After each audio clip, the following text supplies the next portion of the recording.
Number 9, Big Dick Johnson. Chris What? Joseph was a tenured member of WWE's writing team between 2000. Yeah, this shit looks like such a horrible gimmick. Good God, bro.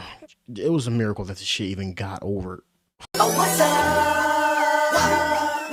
Oh, what's up? Yo, what up? It's Ahmadjay back in another video. Today we're about to be reacting to a video by WrestleMania. Video's gonna be on 10 gimmicks WWE thought would fail, but got over. Yeah, on the screen right there is just James Ellsworth. I honestly did not see the damn IWC getting so obsessed with this man at the time. And back then the IWC was kind of less angry, less kind of weird than it is right now, because social media is kind of more rampant now than it was 10 years ago. I didn't expect them to get obsessed with this man and basically get this man a job. Basically, he was part of Survivor Series, he was part of so many feuds. And I felt I was like, do we really need this dude? But down the road, when he started getting partnered with Carmella, the gimmick started to get tired. But I'm surprised this shit actually really worked.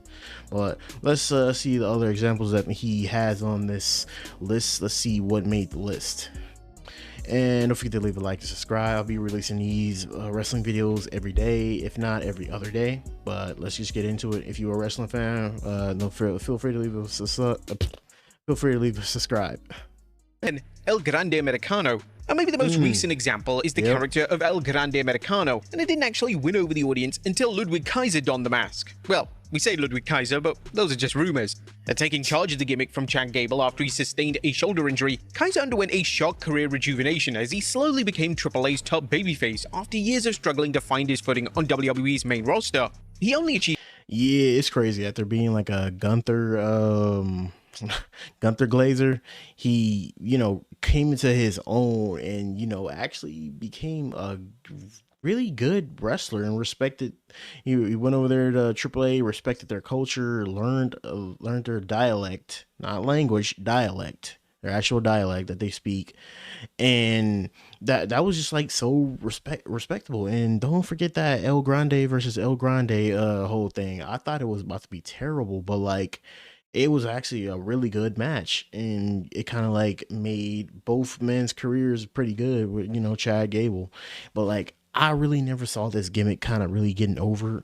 I just when Chad Gable was donning the mask, I kind of seen this was about to be a short, weird gimmick.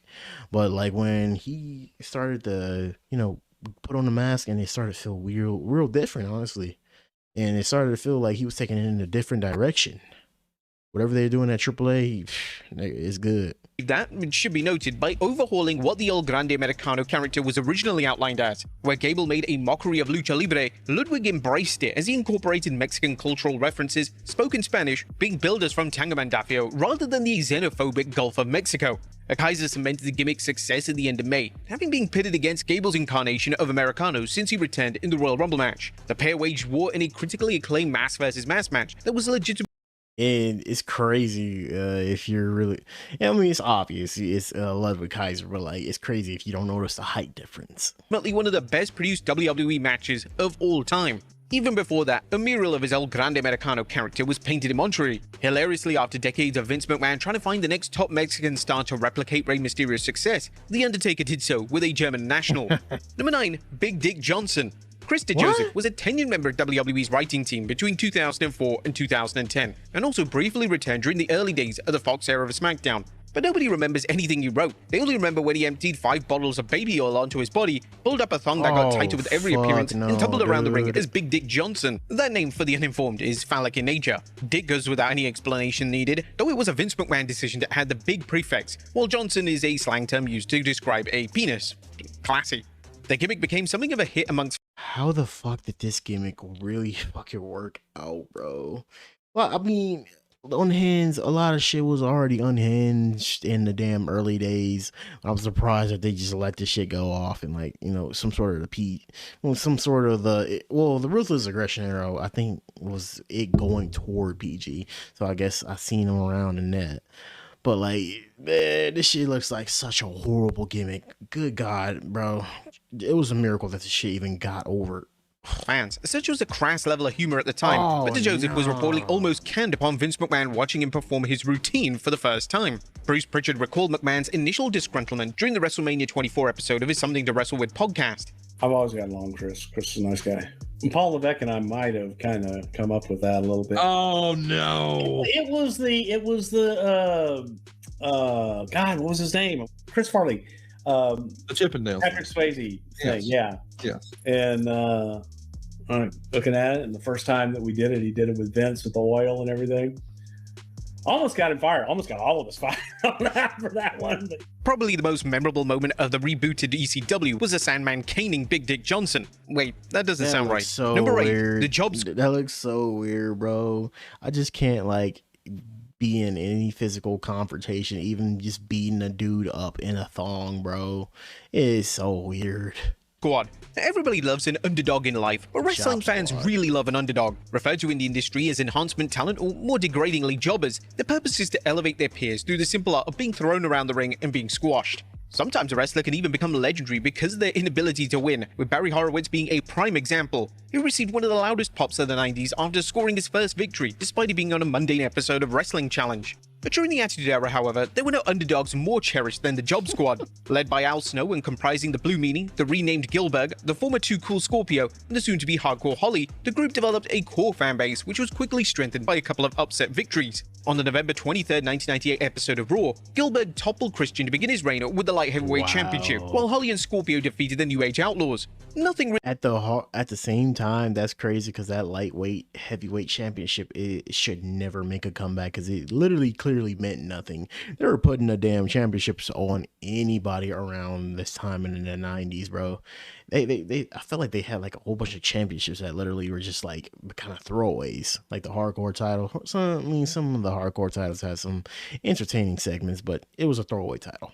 Came after that, and the group quickly dissipated. Before their short duration during the hottest period of the business has ever seen, the Job Squad were more loved than some of the more heavily pushed colleagues could ever have dreamed. Number 7, the Punjabi Playboy. At 7'1" and 400 pounds, the Great Khali was, to the surprise of absolutely nobody who understands the mind of Vince McMahon, pushed as the new dominant force once he debuted in WWE. He immediately began a feud with The Undertaker that included a clean victory over the Dead Man on pay-per-view. He annihilated Rey Mysterio shortly after his emotional victory at the World Heavyweight Championship, and later won the big gold belt for himself. Then from out of nowhere, This nigga raised the championship upside down. Not only was that reign fucking terrible, he raised the championship upside down, dude. Hey man, one thing I will give Great Khali, I learned in the last couple of other videos, he was moving, bro. He was moving in his younger days, like a big man shouldn't. It was basically like, Big Show back in the day when they were moving, but like, when you get older, when you get like the knees kind of go because you're tall. And I'm surprised this Punjabi Playboy like whole thing really fucking worked. It kind of got tired out at the whole thing, but it was just so weird, bro. Nowhere, however, the towering Indian giant transformed into a jovial babyface in late 2008. It was actually quite enjoyable. The Great Khali's lack of wrestling know-how held him back as a supposedly fearsome giant, but as a fun-loving Punjabi playboy, it could be hidden by his comedic antics. Even his Khali kiss cam segments, which were horrifically gross looking back, were loved at the time. In fact, Vince McMahon designed the whole gimmick to kill the Great Khali. During an interview with Chris Van Fleet, Khali mentioned that he wanted to leave WWE, so Vince McMahon came up with a genius idea to kill the character. I just say, I didn't want to work more WWE, After WWE found out, he was thinking, yeah, Khali wants to leave, he wants to leave, he wants to leave. So then he made me like a comedy wrestler because he wants to kill my character. That's true. Admittedly, had Khali debuted with this gimmick, he never would have pinned The Undertaker or held one of the richest prizes in industry history. But still, his legacy must be infinitely thankful for his 2008 makeover. Without that, he would have just been another one of Vince McMahon's failed pet projects. Number 6, Little. Honestly, when you think of it that way, bro, he would have probably just been another failure in the past because there's a lot of failures in the early 2000s and 2008s. Jesus Christ. Yeah, I mean, yeah, one thing, it kind of helped him, submit his legacy more, but it just kind of make him look like a clown. But hey, at least he kind of is more remembered.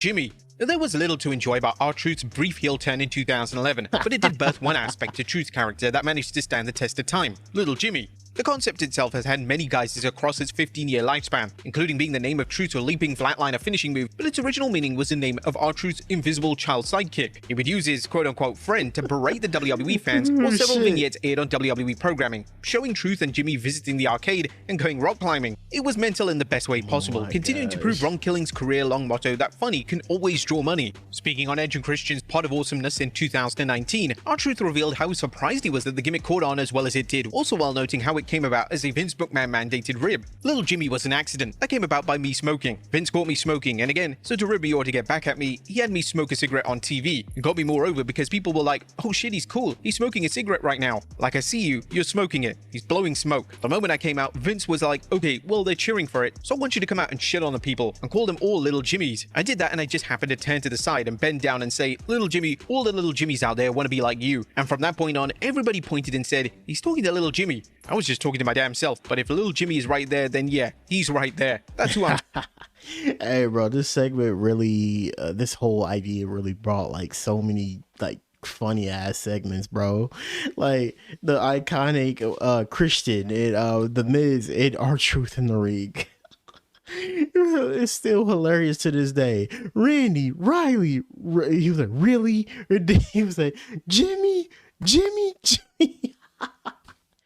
I'm sorry. Hey, man, bro. Man, R-Truth is a national treasure, bro.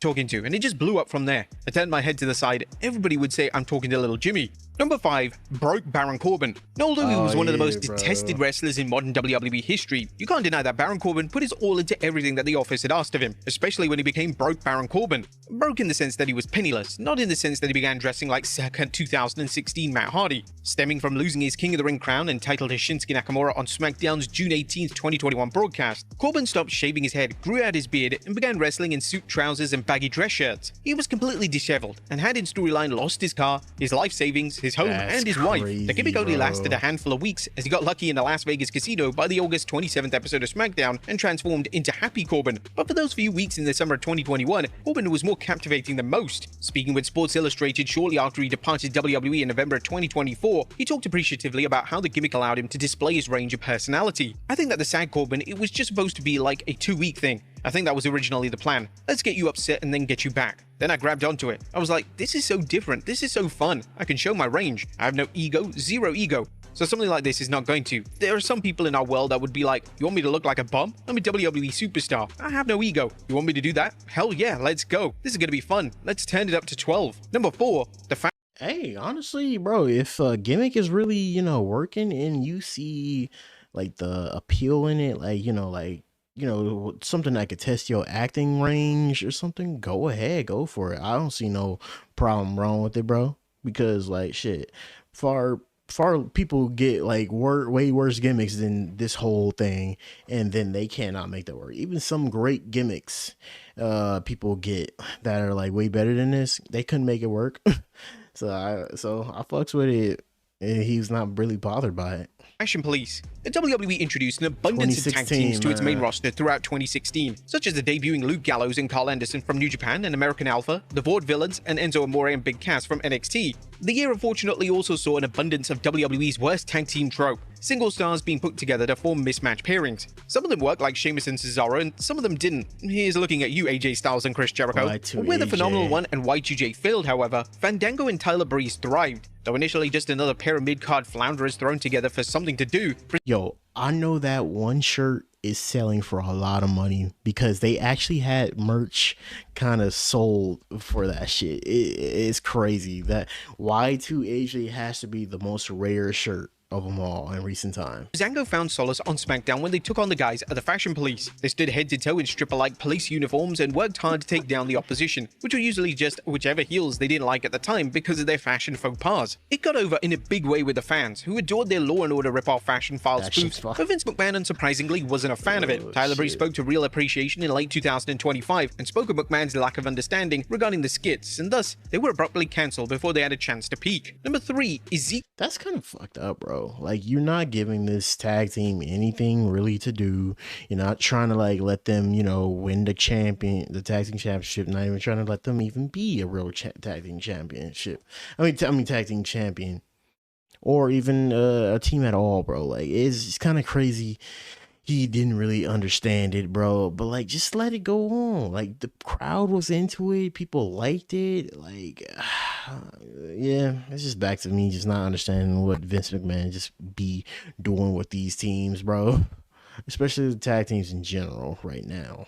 Heel. The split personality gimmicks were absolutely nothing new in wrestling by the time Elias was rechristened Ezekiel in April of 2022. But unlike when Mick Foley acknowledged that he was Mankind, Cactus Jack, and Dude Love, the clean-shaven Ezekiel claimed to have just been the lowly brother of the guitar-strumming Elias, and that's why it worked so well. As much as the Drifter is deserving of the credit for making sure the gimmick went down such a storm with the fans, credit must also be given to Kevin Owens. Owens, who was hot off the heels of a WrestleMania 38 loss to Stone Cold Steve Austin, became so infuriated about the existence of Elias' supposed brother, it made for highly entertaining television during an era that lacked it. The pair's lie detector angle, which was conducted by Chad Gable for reasons, was actually the feud's shining moment. The Ezekiel gimmick was promptly binned off once Triple H assumed the header created post that summer, but for the 4 months he was on screen, there wasn't a single segment that lacked outrageous comedy. What was supposed to be only a short-term joke ended up being one of the funniest angles. Number 2, This nigga dressed up as a dad too, and the Drifter gimmick for Elias was really good, but like when they came out with this, it was something different. It was something good,